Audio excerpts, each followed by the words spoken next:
Shout out sa team. Thank you so much, my MCH MVP family. Galing sa kanila to. Dessert tayo ngayon, guys. Meron ako ditong cake. Galing to sa team, guys. Regalo nila sa akin. Pinadala nila dito sa bahay. So, bawas na kasi yung isa, red velvet, kinain namin kaninang tanghali. Tapos yung dalawang chocolate, binigay namin kay Kenly. So, ang natira na lang, carrot, blueberry cheesecake. Ito parang chocolate mousse. To. Yan o. And then, yung katabi niya is parang matcha. Sa likod, green. Ito. Tapos ito, caramel. Ito, red velvet ulit. And then, ito parang cheesecake na cookies and cream yung nasa taas. Move na natin to sa side, guys, kasi nakapag-slice na kami ni Shine ng bawat isa nitong mga cake na to. Tada! Hindi na siya mukhang appetizing.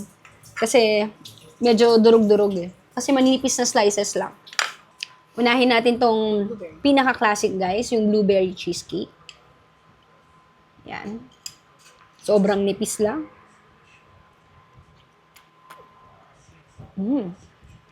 Sarap, guys. Sarap din. Masarap yung pinaka-cheesecake niya, guys. Ito, guys, ito yung Oreo na cheesecake. Mukhang same lang sila ni blueberry. Iba lang yung toppings. Same nga lang. Hindi ko siya gusto. Red velvet na tayo kagad. Hindi ko gusto yung cookies and cream.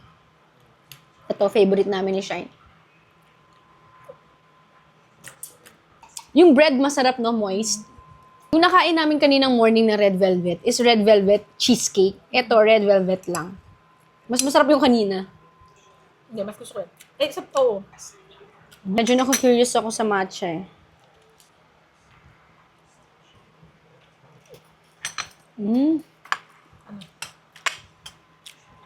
Lasa nga sa matcha.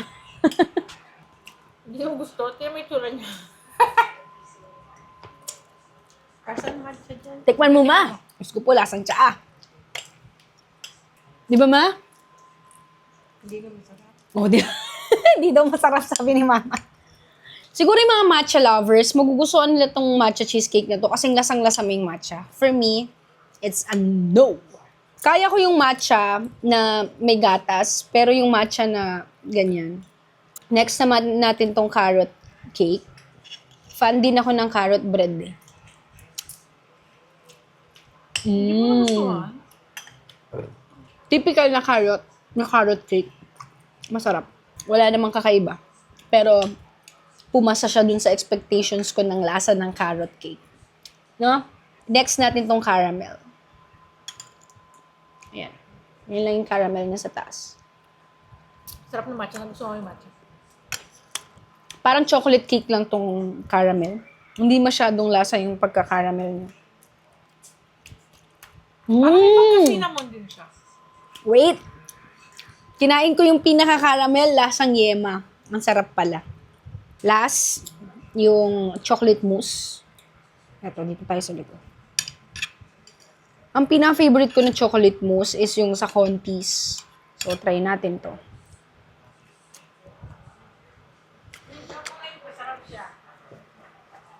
May paet, kaya ayoko. Parang dark chocolate yung nasa baba. Ito. Tikim? Ito nasa taas yung dark chocolate niya. Ano mo? For me, ang pinakamasarap is yung kinain naming red velvet cheesecake kaninang tanghali. Tapos, next doon is yung blueberry cheesecake. Tapos, itong carrot cake. Ayan, guys. Pakita ko sa inyo yung box para alam niyo kung saan to galing. Di ko kasi sure kung meron dito sa lugar niyo kung tagasan man kayo. So, ito kasi, binili to sa Dau branch nila. Itong Armenias. Ayan, guys.